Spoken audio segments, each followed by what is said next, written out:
Good morning, students. Today we are starting a new chapter, that is chapter number 19. Title is Excretory Products and Their Elimination. तो animals में बहुत सारे excretory products accumulate हो सकते हैं, जैसे कि अमोनिया है, urea, uric acid, carbon dioxide, water. कुछ आयंस भी हो सकते हैं, जैसे कि sodium ion, potassium ion, chloride ion, some phosphates, some sulphates. तो ये सब क्यों एक्यूमुलेट हो रहे हैं? ये सब एक्यूमुलेट इसलिए हो रहे हैं कि या तो ये मेटाबॉलिक वेस्ट हैं, मेटाबॉलिक एक्टिविटी में इनका जनरेशन हो रहा है, या इनका हमने इंजेक्शन ज़्यादा किया हुआ है, ठीक है ना, जिसके कारण इनका अमाउंट बॉडी के अंदर बढ़ गया है। तो इसलिए अब बॉडी के लिए ज़रूरी हो जाता है कि इन केमिकल कंपाउंड्स को या तो पूरी तरह बाहर निकाल दे या पार्शियली बाहर निकाल दे। इस चैप्टर में आप पढ़ेंगे कि कैसे ये जो सब्सटेंसेस हैं उनको बॉडी से एलिमिनेट किया जाता है, और इसमें आपका ध्यान रहेगा किस पर? नाइट्रोजनस वेस्ट्स पर, कि नाइट्रोजनस वेस्ट्स को हमारी बॉडी कैसे बॉडी से बाहर एलिमिनेट करती है। जो प्रिंसिपल नाइट्रोजनस वेस्ट्स हैं वो हैं अमोनिया, यूरिया, यूरिक एसिड। और इन नाइट्रोजनस वेस्ट्स को एनिमल्स एक्सक्रीट आउट करते हैं, बॉडी से बाहर रिलीज़ करते हैं। अमोनिया सबसे ज़्यादा टॉक्सिक होता है, और इसको एलिमिनेट करने के लिए सबसे ज़्यादा पानी की रिक्वायरमेंट होती है। अमोनिया के बाद सेकंड नंबर आता है यूरिया का, जो कि थोड़ा कम टॉक्सिक है, और सबसे सबसे कम टॉक्सिक होता है uric acid. It is being the least toxic and can be removed with a minimum loss of water. कम से कम पानी की रिक्वायरमेंट होती है इसको बॉडी से बाहर एक्सक्रीट आउट करने के लिए। तो अगर कोई ऑर्गेनिज्म अमोनिया को रिलीज़ कर रहा है अपनी बॉडी से एज अ वेस्ट, तो इस प्रोसेस को बोलेंगे अमोनोटेलिज्म। बहुत सारी बोनी फिशेस हैं, एक्वेटिक एम्फीबियंस हैं, एक्वेटिक इंसेक्ट्स हैं, जो अमोनोटिलिक होते हैं नेचर में। अमोनिया जो है वो आसानी से घुल जाती है, रिडली सॉल्युबल है वाटर में, and is generally excreted out by diffusion across the body surfaces or through gill surfaces in fishes। और किस फॉर्म में? अमोनियम आयन्स के फॉर्म्स में, ठीक है, इसको अमोनियम आयन बोलते हैं। तो इस फॉर्म में वो आसानी से गिल्स के थ्रू या बॉडी सरफेस के थ्रू डिफ्यूज़न कर के माध्यम से निकल जाती है। किडनीज़ का कोई बहुत बड़ा सिग्निफिकेंट रोल नहीं है अमोनिया को रिमूव करने में। Terrestrial adaptations necessitated and these adaptations help in the production of lesser toxic nitrogenous wastes like urea and uric acid for conservation of water। तो ज़्यादा पानी आपको अवेलेबल है एक्वेटिक कंडीशंस में, लेकिन जब हम आ जाते हैं टेरेस्ट्रियल कंडीशन में, या कुछ ऐसे ऑर्गेनिजम्स होते हैं जो पानी में कम रहते हैं, ज़मीन पर ज़्यादा रहते हैं, तो at that moment they need some other nitrogenous waste to be removed, because ammonia को वो टॉलरेट नहीं कर सकते, तो उनकी बॉडी में दूसरे काइंड्स के नाइट्रोजनस वेस्ट प्रोड्यूस होते हैं। मैमल्स, बहुत सारे टेरेस्ट्रियल एम्फीबियंस, और बहुत सारी मैरीन फिशेस। मैरीन का मतलब हो गया है समुद्र में रहने वाली मछलियाँ, क्योंकि वहाँ का जो वाटर होता है that is high in salt content. तो मैमल्स हो गए, टेरेस्ट्रियल एम्फीबियंस हो गए, मैरीन फिशेस हो गई, ये यूरिया को एक्सक्रीट आउट करते हैं अपनी बॉडी से, और इसलिए इनको यूरियोटिलिक एनिमल कहा जाता है। अमोनिया जो बनता है इनकी बॉडी में, यूरियोटिलिक ऑर्गेनिजम्स की बॉडी में जो अमोनिया आ रहा है, उस अमोनिया को ये कन्वर्ट कर लेते हैं यूरिया में। इनकी खासियत क्या है? अमोनिया को यूरिया में कन्वर्ट कर लेते हैं, और ये कहाँ पर होता है काम? लिवर में। और उसके बाद फिर ये यूरिया जो होता है ये ब्लड में रिलीज़ कर दिया जाता है, ब्लड में आ जाता है, और फिर ब्लड से ये पहुंचता है किडनी में। और किडनी का काम होता है इसको निकाल देना, ब्लड में से फिल्टर कर देना। तो मैकेनिज्म आपको समझ में आया होगा कि देखिए, जो अमोनिया का जनरेशन हुआ, it is first converted into urea in the liver, then this urea is filtered out by kidneys. Okay, तो ये आपको ध्यान रखना है। थोड़ा सा यूरिया बॉडी के अंदर रह जाता है, सारा यूरिया एकदम से रिलीज़ नहीं होता, और किडनी की मैट्रिक्स में थोड़ा सा यूरिया रह जाता है, जिससे कि ऑस्मोटिक कंसंट्रेशन को, बॉडी में जो हमारे फ्लड्स हैं उन फ्लड्स की ऑस्मोटिक कंसंट्रेशन को रेगुलेट भी किया जा सकता है, बिकॉज यूरिया एक सॉल्यूट है। अब आ जाते हैं थर्ड काइंड का जो नाइट्रोजनस वेस्ट है उस पर। जैसे कि कुछ रेप्टाइल्स हैं, बर्ड्स हैं, लैंड स्नेल्स हैं, इंसेक्ट्स हैं, ये सब क्या करते हैं? यूरिक एसिड को रिलीज़ करते हैं as a principal nitrogenous waste. और इनका जो वेस्ट होता है वो आपको कैसा दिखाई देता है? पैलेट्स, या पैलेट्स का मतलब छोटी छोटी गोलियां या पेस्ट, बहुत कम पानी होता है जिसमें। इनका वेस्ट आप देखिएगा बर्ड्स का कैसा होता है, तो बहुत, या आप किसी रेप्टाइल का वेस्ट देखो, जो छिपकली होती है उसका देखो आप, तो क्या होता है? बहुत कम पानी होता है उसमें, बहुत कम पानी ये रिलीज़ करते हैं अपने वेस्ट को बाहर छोड़ने के लिए। इनको बोलते हैं यूरिकोटिलिक एनिमल्स। तो अगर हम एनिमल किंगडम का सर्वे करें, हमें बहुत सारे एक्सक्रीटरी स्ट्रक्चर्स दिखाई देंगे अलग अलग काइंड्स के ऑर्गेनिजम्स में। जैसे जैसे डेवलपमेंट हुआ है लाइफ का, वैसे वैसे इनकी जो टाइप्स हैं वो भी चेंज हुए हैं।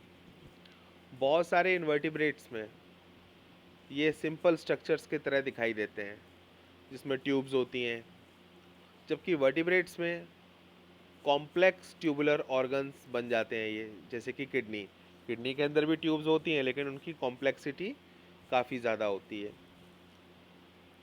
सम of these structures are mentioned here, जैसे कि प्रोटोनेफ्रिडिया और फ्लेम सेल्स। ये आपको मिलेंगे प्लेटी हेलमिंथस में, फ्लैट वॉर्म्स में। तो फ्लैट वॉर्म्स जैसे कि प्लानेरिया है, ठीक है ना, टेप वॉर्म है, वहाँ पर आपको क्या मिलने वाले हैं? प्रोटोनेफ्रिडिया और फ्लेम सेल्स। और ये रोटिफर्स में, ठीक है ना, कुछ एनिलिड्स में, और सिफेलोकॉर्डेट्स में जैसे कि एम्फिऑक्सस, यहाँ पर आपको मिलेंगे। प्रोटोनेफ्रिडिया का काम है, जो बॉडी फ्लड्स हैं उनमें आयंस का कंसंट्रेशन, और बॉडी फ्लड में जो वाटर है और सॉल्यूट कंटेंट है उसको रेगुलेट करना, जिसको हम बोलते हैं ऑस्मो रेगुलेशन। तो आयोनिक कंसंट्रेशन के अलावा पानी की वॉल्यूम को भी रेगुलेट करना है, सॉल्यूट्स कंसंट्रेशन को रेगुलेट करना है, ये प्रोटोनेफ्रिडिया का टास्क होता है। अभी आपने एग्जाम्पल में पढ़ लिया है कि ये कहाँ कहाँ पाए जाते हैं। Next structure is the nephridia. तो पहले हमने पढ़ा प्रोटोनेफ्रिडिया या फ्लेम सेल्स का नाम, अब हमने पढ़ा है नेफ्रिडिया का नाम। Nephridia are the tubular excretory structures of earthworms. तो अर्थवॉर्म कौन सी फाइलम में आते हैं? एनिलिडा में, ठीक है ना। तो अर्थवॉर्म्स में और दूसरे एनिलिड्स में ये नेफ्रिडिया पाए जाते हैं। आपने प्रोटोनेफ्रिडिया पढ़ा था, ये कुछ एनिलिड्स में आप पाए जाते हैं, बाकी सारे एनिलिड्स में आपको क्या मिलेगा? Nephridia. So nephridia also help to remove nitrogenous wastes and maintain fluid and ionic balance. तो fluid balance और ionic balance को maintain करने का काम नेफ्रिडिया का होता है। नेक्स्ट कैटेगरी हो गई मैलपिजियन ट्यूब्यूल्स, थर्ड काइंड। और ये कहाँ पाए जाते हैं? इंसेक्ट्स में, जैसे कि कॉकरोच। मैलपिजियन ट्यूब्यूल्स भी नाइट्रोजनस वेस्ट के एक्सक्रीशन में और ऑस्मो रेगुलेशन में हेल्प करते हैं। उसके बाद अगली कैटेगरी है एंटीनल ग्लैंड्स या ग्रीन ग्लैंड्स की, जो कि प्रॉन्स में पाए जाते हैं, जो कि क्रस्टेशियन कहलाते हैं, prawns. So there are some kinds of excretory structures that are found in various organisms. Okay, इनका नाम आप देख लीजिए, ये सारे लिखे हुए हैं यहाँ पर, मैंने अंडरलाइन कर दिए हैं, और इनके एग्जाम्पल्स भी याद रखने हैं कि कहाँ कहाँ क्या मिलता है. So next topic is the human excretory system. अब जो हमारा एक्सक्रीटरी सिस्टम है, इसमें आपको किडनीज मिलेंगी 1 पेयर, और उन किडनीज से निकलते हैं 2 यूरेटर्स जो जाके यूरिनरी ब्लैडर में मिलते हैं, और फाइनली यूरिनरी ब्लैडर से निकलता है यूरिथ्रा. तो ये सब चीज़ें हैं. किडनीज का कलर कैसा है? Reddish brown. और इनका शेप कैसा है? Bean shaped. ओके, ये आप शेप देख रहे हो यहाँ पर डायग्राम में, ये बीन शेप होता है, दिस शेप. तो ये कहाँ प्रेजेंट है किडनीज? तो ये हमारी लास्ट थोरासिक वर्टिब्रा और थर्ड लंबर वर्टिब्रा के बीच में प्रेजेंट होती हैं. और किस तरफ होती हैं? Close to the dorsal inner wall of abdominal cavity. Abdominal cavity में डॉर्सल साइड पर, यानी पीछे की साइड पर आपको ये मिलेंगी. तो याद रखिएगा, एब्डोमिनल कैविटी, सपोज ये हमारी एब्डोमिनल कैविटी है, ये हमारा फ्रंट पोर्शन है, यहाँ पर हमारी रीढ़ की हड्डी है पीछे, एब्डोमिनल कैविटी के पीछे. तो यहाँ पर आपको किडनी मिलेंगी अंदर की तरफ, पीछे की तरफ, है ना, डॉर्सल साइड की बात हो रही है.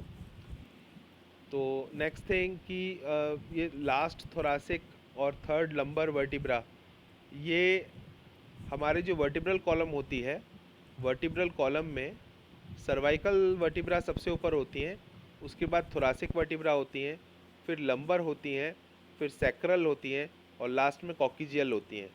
तो जो लास्ट थोरासिक वर्टिब्रा है और थर्ड लंबर वर्टिब्रा है, उसके बीच में आपको इस तरफ आगे की तरफ फिर आपको ये किडनीज देखने को मिलेंगी, अगर हम अपने ह्यूमंस की बॉडी की बात कर रहे हैं तो. ठीक है ना, ह्यूमन बॉडी की बात कर रहे हैं तो उसमें ऐसा होगा. तो यहाँ पर आपको पोजीशन बताई गई है. Each kidney of an adult human measures 10 to 12 centimetre in length, 5 to 7 centimetre in weight and 2 to 3 centimetre in thickness. और एवरेज वेट होता है 120 से लेके 170 ग्राम के बीच में. तो आपको ये जगह दिखाई दे रही होगी किडनी में, ये बीच में सेंटर में, इसको बोलते हैं hilum. This portion is called as hilum.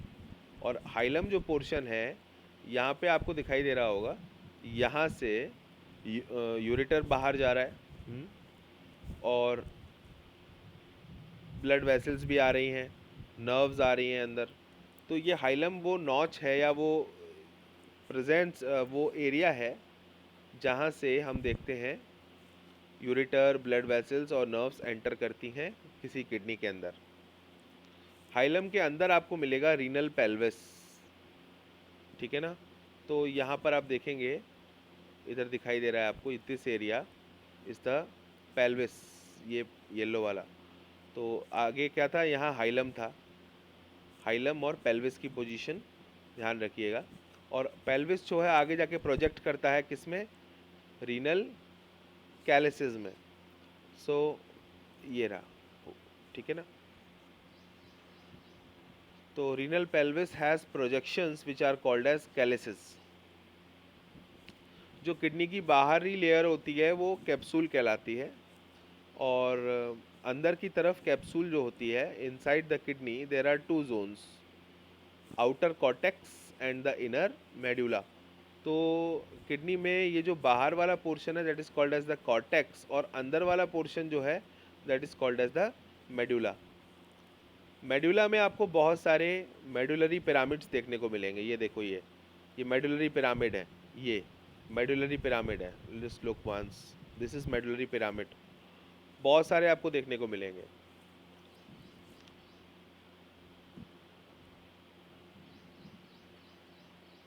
यहाँ पे इस डायग्राम में आप देख सकते हैं, renal artery, renal vein, they are connected with the kidney. तो फर्स्ट जो नॉच टाइप का है, दैट इज़ द, ये पोर्शन क्या है पूरा का पूरा, हाइलम। हाइलम के बाद आपको क्या देखेगा portion, renal pelvis. Renal pelvis आगे प्रोजेक्ट करेगी किसमें, मेडुलरी पिरामिड्स में, बहुत सारे मेडुलरी पिरामिड मिलेंगे इसमें आपको, ठीक है ना। तो ये पोर्शन क्या है, कैलेक्स है ये वाला, तो ठीक है ना। उसके बाद फिर आपको पूरा का पूरा बाहरी पोर्शन है किडनी का, ये पूरा ये कैप्सूल है। कैप्सूल के अंदर दो पार्ट्स हो गए, बाहरी पार्ट हो गया कॉर्टेक्स, ये रीनल कॉर्टेक्स है जिसको मैंने अलग शेड कर रहा हूँ। उसके बाद फिर आपको मिलेगा medulla, this is the medulla portion, ठीक है ना। उसके बाद फिर क्या है, फिर we see calyces, renal calyces, then then we see the pelvis, then what we see, then we see the hilum. So various portions are there in the kidney, you have to learn the parts.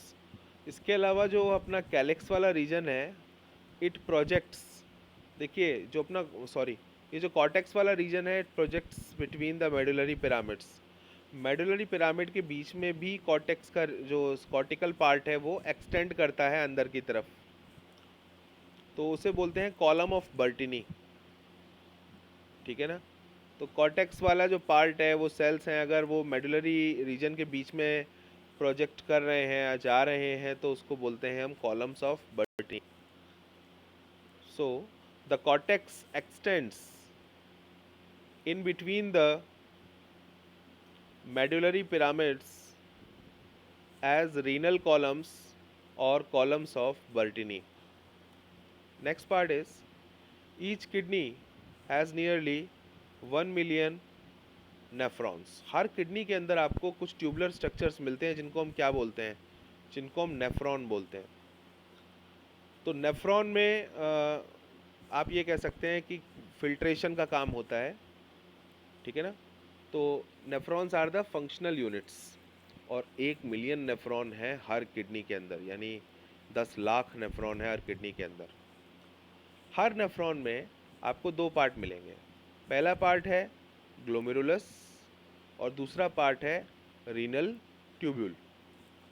तो glomerulus क्या है, glomerulus जो है वो गुच्छा है capillaries का, जिसको बनाया किसने है, एफरेंट आर्टेरियोल ने।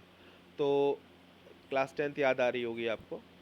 तो ये ग्लोमेरुलस है बीच में, और इस ग्लोमेरुलस को बनाने वाला कौन है, एफरेंट आर्टेरियोल।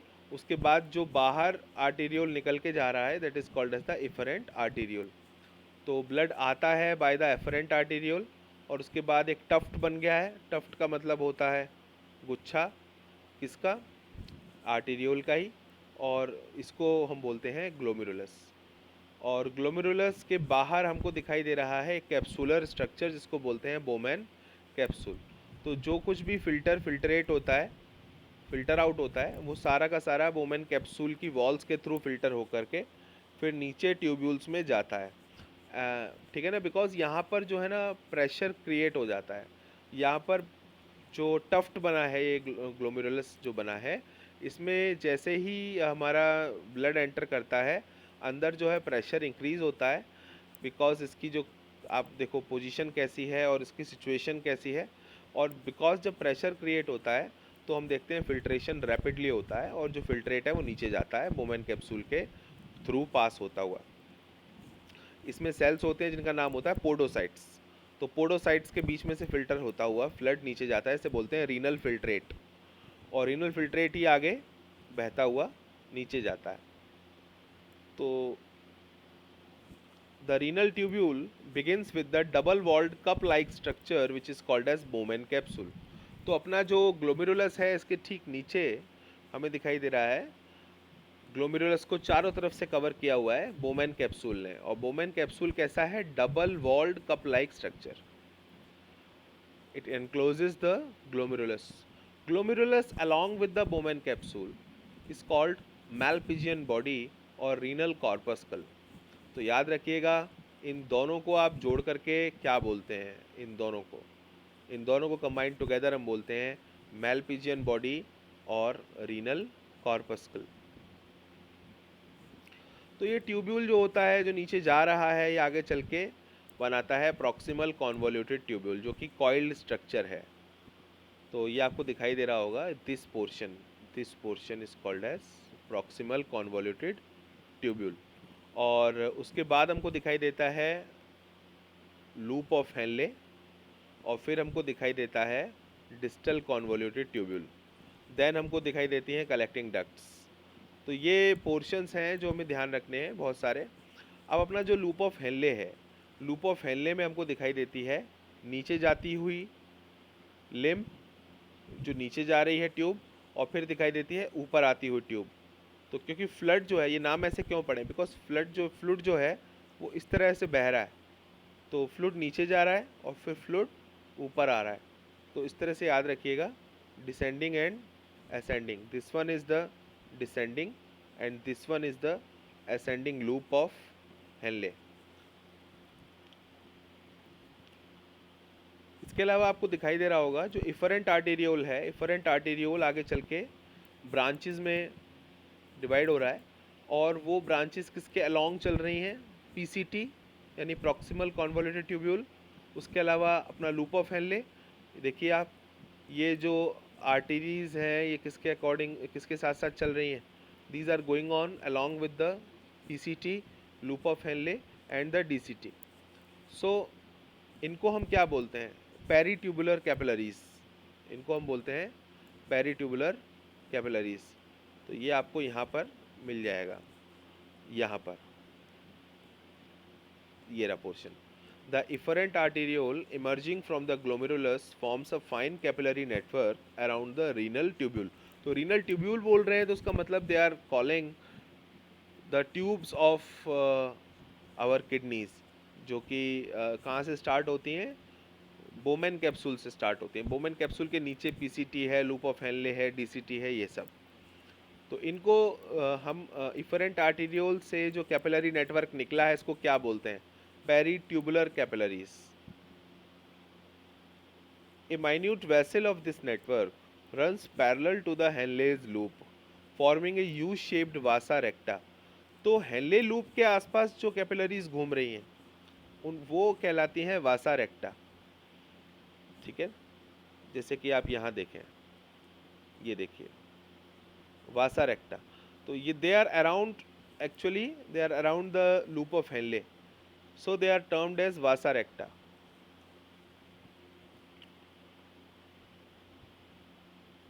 सो ये डीसीटी के बारे में बताया गया है, कलेक्टिंग डक्ट्स. ओके, तो कलेक्टिंग डक्ट्स आगे जाके कहाँ खुलती हैं? They open into the renal pelvis. Collecting ducts जो है पेल्विस में खुलती हैं, और पेल्विस जो है कहाँ पर प्रेजेंट है आपको पता है? So Malpighian corpuscle, PCT, DCT of the nephron are situated in the cortical region of the kidney, whereas the loop of Henle is present in the medulla.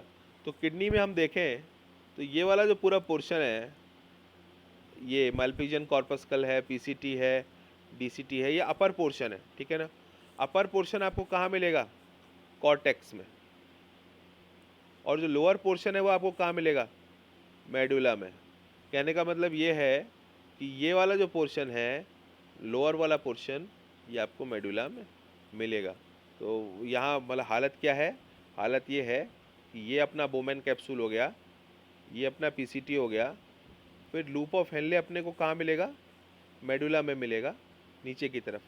तो ये ध्यान रखना है हमको. थोड़ा ऊपर से स्टार्ट करते हैं, यहाँ से. कॉर्टेक्स में अपने को क्या मिलेगा? ये बोमेन कैप्सूल, पीसीटी. ओके, उसके बाद लूप ऑफ हेनले मेडुला में मिलेगा इस तरह, फिर डीसीटी आ जाएगा, फिर कलेक्टिंग डक्ट आ जाएगी. तो इस तरह से बहुत सारे नेफ्रॉन्स प्रेजेंट होते हैं, आपको उनका ध्यान रखना है इस तरह से. तो ये सिचुएशन है हमारी किडनी के अंदर.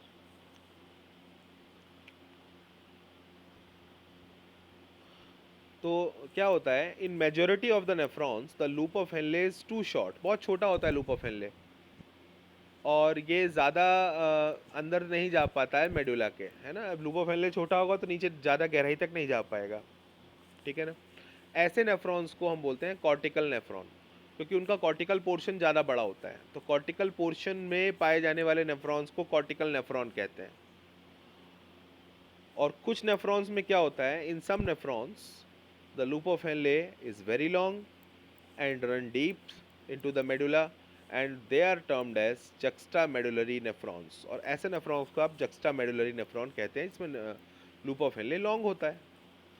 ये देखिए यहाँ पर डायग्राम बताया गया है, figure 19.4, and that is related to the Malpighian body, renal corpuscle. तो उसमें क्या क्या है अब देखेंगे। आपको ग्लोमेरुलस दिखाई देगा, आपको बोमैन कैप्सूल दिखाई देगा, combined together it is termed as renal corpuscle or Malpighian body. So that's it for today, this video. Thank you for listening and watching.